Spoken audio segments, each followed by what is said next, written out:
Nah, kalau setelah ini kemudian ada izin tambang dan itu didapatkan oleh NU mendapatkan limpahan keuntungan yang begitu besar dari sumber daya alam yang dimiliki oleh Indonesia, dinikmati oleh warga NU atau pengurus-pengurus NU, saya kok tidak terlalu yakin atau khawatir bahwa NU tidak bisa sekuat sebelumnya, tidak bisa lagi menolak 3 agenda besar ini kalau itu kemudian dilakukan oleh pemerintah.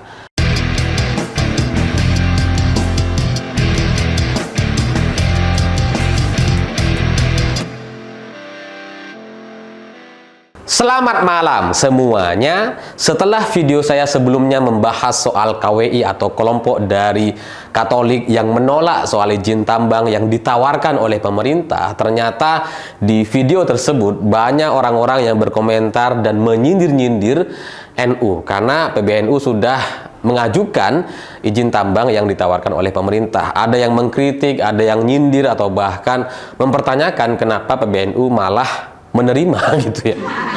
Dan terus terang sebagai orang yang merasa menjadi bagian dari NU, saya mencintai NU, dan ya karena saya orang Madura itu 99% warga NU gitu ya, 1%-nya Muhammadiyah. jadi saya merasa ingin berhusnudzon atau berpikiran positif terkait kebijakan keputusan yang sudah diambil oleh para kiai atau para elit di NU terkait izin tambang ini. Jadi dalam video tersebut saya memang sama sekali tidak menyinggung soal NU, hanya tiba-tiba memang terpikir soal hadis dari Bukhari yang kemudian itu kok sesuai ya dengan keputusan atau alasan penolakan yang disampaikan oleh kelompok Katolik gitu ya. Sementara dari kelompok NU sendiri kok malah menerima, meskipun sekali lagi saya nggak membahas soal NU di video tersebut karena memang setelah saya coba baca berbagai berita hari ini, memang ternyata NU menjadi satu-satunya ormas keagamaan yang kemudian menerima tawaran dari pemerintah, atau bahkan sudah ada calon ketuanya atau calon pimpinan yang nantinya akan khusus mengurusi soal tambang, yang nantinya akan dipimpin oleh Gufron Arif katanya. Bahkan struktur bisnisnya sudah disiapkan dan ini persiapannya sudah sangat-sangat matang. Jadi di Indonesia dari banyak sekali organisasi kemasyarakatan, keagamaan yang ada gitu ya, ternyata hanya NU yang langsung iya dan bahkan langsung muncul siapa yang akan memimpin dan lengkap dengan strukturnya. Sementara Muhammadiyah ketika pertama kali muncul tawaran dari pemerintah hanya pikir-pikir dan belakangan kayaknya ingin menyampaikan penolakan gitu ya dari kelompok Kristen, Katolik dan Protestan, dari PGI dan KWI. Itu sama-sama sudah menyampaikan penolakan karena bukan wilayahnya gitu. Tapi NU itu sudah siap untuk mendaftar gitu, sehingga saya nggak ngerti sekali lagi apa yang terjadi di sana, tapi kita berdoa agar NU tetap berkualitas, NU tetap ya menjadi NU yang menjaga negeri ini dari banyak sekali kebijakan-kebijakan pemerintah yang mungkin akan merugikan banyak orang. Karena ya sekali lagi saya bukan anggota NU, saya nggak punya kartunya, saya bukan pengurusnya, dan saya nggak punya kewenangan apa-apa, tapi sebagai orang yang dulu pernah menjadi bagian dari KSP atau kantor staf presiden di beberapa tahun sebelum ini, saya nggak tahu apakah ini ada kaitannya, tapi dulu gitu ya, beberapa pejabat kita itu kemudian punya agenda, punya rencana-rencana yang kemudian agenda atau rencana-rencana ini itu mentok karena mereka tidak berani berhadap-hadapan dengan NU atau PBNU. Jadi ada 3 agenda besar pemerintah, sekali lagi bukan pemerintah, agenda besar banyak sekali pejabat-pejabat kita yang agenda-agenda ini akhirnya terhenti di meja diskusi atau rapat-rapat panjang karena mereka sekali lagi tidak berani berhadap-hadapan dengan NU. Karena kalau mereka melancarkan agenda ini, NU dimungkinkan akan menjadi pihak yang paling frontal menolak. Setelah hari ini PBNU kemudian menerima soal tawaran tambang, saya kok khawatir bahwa agenda-agenda pemerintah ini, agenda-agenda beberapa orang pejabat ini itu akan terrealisasi di masa yang akan datang gitu ya. Karena kalau alasan pemberian tambang ini untuk untuk terima kasih, rasa terima kasih, keberpihakan ormas-ormas keagamaan kepada paslon 02, bagi saya itu nggak masuk akal. Karena Pilpres sudah selesai gitu ya, sudah selesai gitu. Jadi nggak perlu apa-apa sebenarnya. Jadi kalau ada yang bilang bahwa tambang ini diberikan sebagai sebuah imbalan, saya nggak percaya. Saya lebih percaya apa yang akan terjadi ke depan gitu. Karena apa yang diberikan hari ini itu kan dampaknya ke depan. Bisa jadi lebih masuk akal misalkan Pak Jokowi memanfaatkan NU untuk kepentingan politiknya minimal 5 tahun ke depan, sampai Gibran matang di tahun 2029 atau siap mencalonkan diri sebagai capres misalkan. Jadi bisa saja Pak Jokowi menggunakan PBNU, tapi ya itu agak sulit gitu. Tapi dari sudut pandang saya, dari beberapa cerita yang saya dengar gitu ya, kalau nggak salah pernah juga mendengar langsung dari Presiden soal ini gitu, soal rencana-rencana ini, tapi itu tidak kunjung terlaksana karena harus berhadapan dengan NU. Semoga ini tidak terjadi di masa yang akan datang.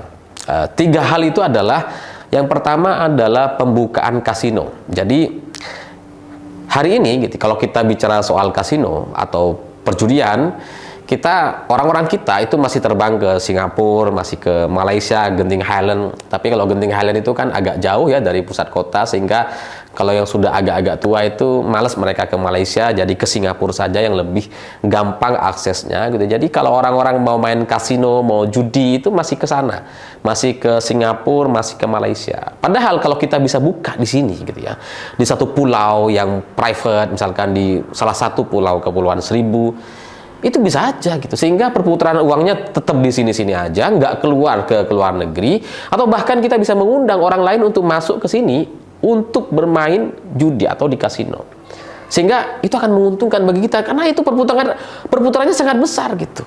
Dan sudah terbukti kan ada beberapa koruptor yang bermain di kasino Singapura. Nah, sekali lagi ini tidak terjadi sampai sekarang minimal itu karena kita masih takut berhadapan dengan NU, karena kalau NU menolak gitu ya, maka ya ini nggak akan bisa jalan gitu.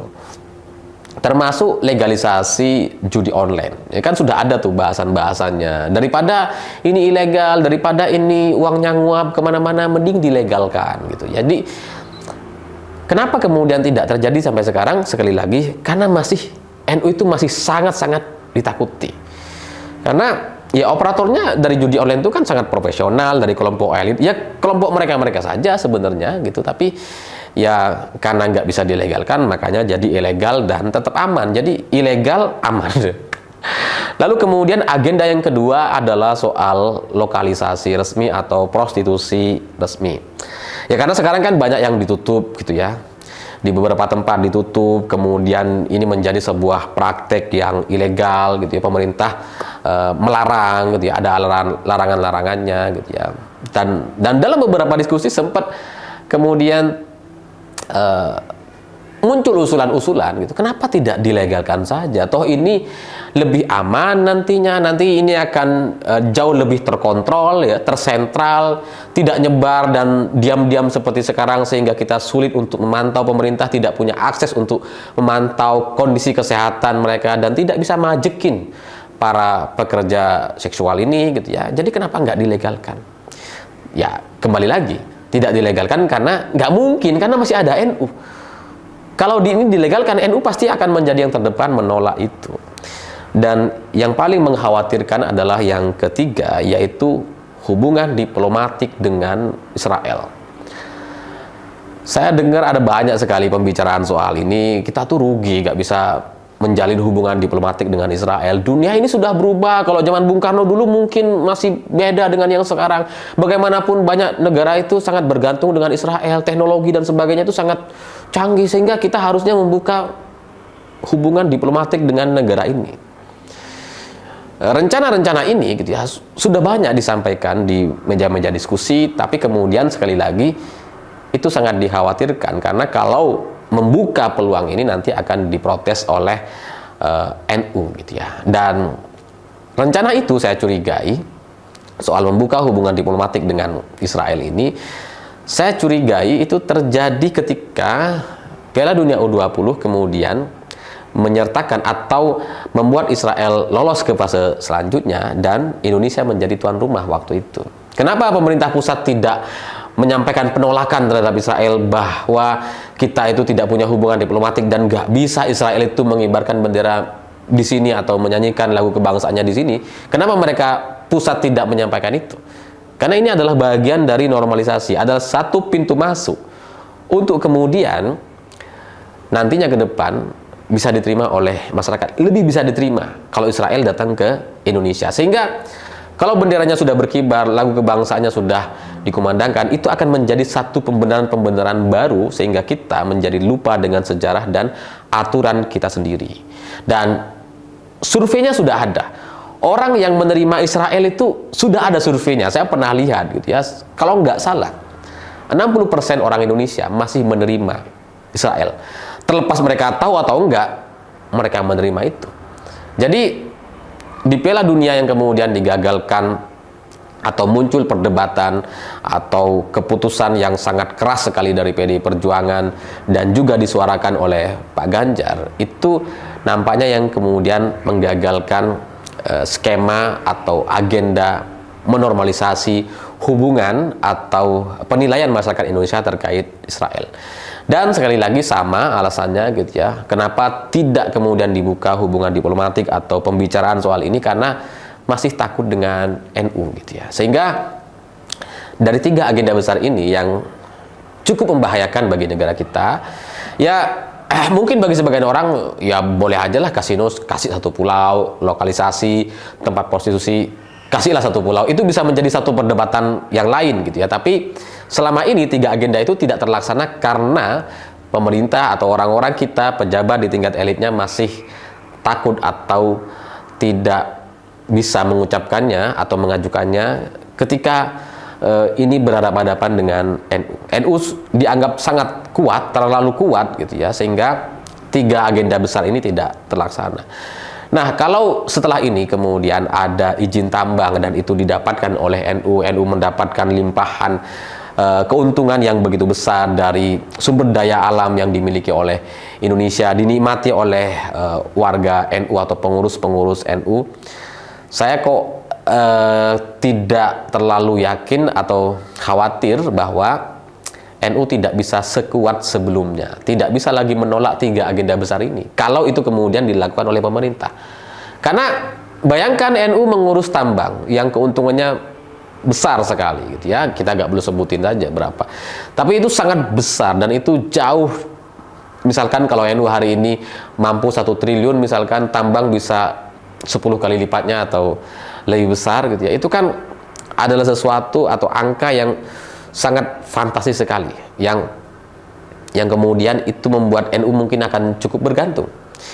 Nah, kalau itu yang terjadi kemudian ada 3 agenda besar ini dilaksanakan, mungkinkah NU menyampaikan kritiknya kepada pemerintah di saat mereka sedang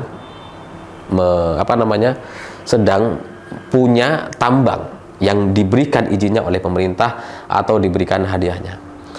Saya rasa curiga. Saya curiga enggak gitu ya. Saya curiga NU tidak akan berani untuk menolak karena tambangnya sudah terlalu besar, sudah terlalu nyaman gitu ya, sudah terlalu enak untuk dikelola dan kemudian itu manfaatnya lebih besar. Gitu ya. Itu akan menjadi alasan-alasan lain bahwa oh ini manfaatnya lebih besar bagi warga dan sebagainya dibandingkan dengan 3 agenda besar tadi itu. Seperti lokalisasi kasino itu mungkin juga akan pembenaran-pembenaran yang lain. Wah, nanti kasino ini untuk masyarakat kita juga supaya uangnya berputar di sini dan sebagainya. Akan muncul pembenaran-pembenaran baru yang sebelumnya tidak ada. Ya, semoga PBNU atau kiai-kiai ulama-ulama NU diberikan kekuatan, ketabahan, dan semoga semua yang sudah dilakukan itu sudah menjalani istikharah yang cukup panjang dan baik. Karena setahu saya ketika 1 abad NU kalau nggak salah yang Erick Thohir menjadi komandan upacara dan kemudian memimpin acara dan berdoa dan doanya salah-salah itu gitu ya, Setahu saya waktu itu sudah banyak sekali kiai-kiai saya itu sangat kecewa sekali dengan PBNU ketika gelaran tersebut, karena memunculkan tokoh Erick Thohir yang ini bukan siapa-siapa dan ya nggak layak ada di sana sebenarnya. Tapi ya sekali lagi itu baru hanya soal Erick Thohir, dan saya pikir satu Erick Thohir tidak sebesar tambang yang akan dikelola oleh NU ke depan gitu. Sehingga semoga perbedaan-perbedaan ini bisa diselesaikan, semoga NU tetap kuat dan bisa menjaga negeri ini,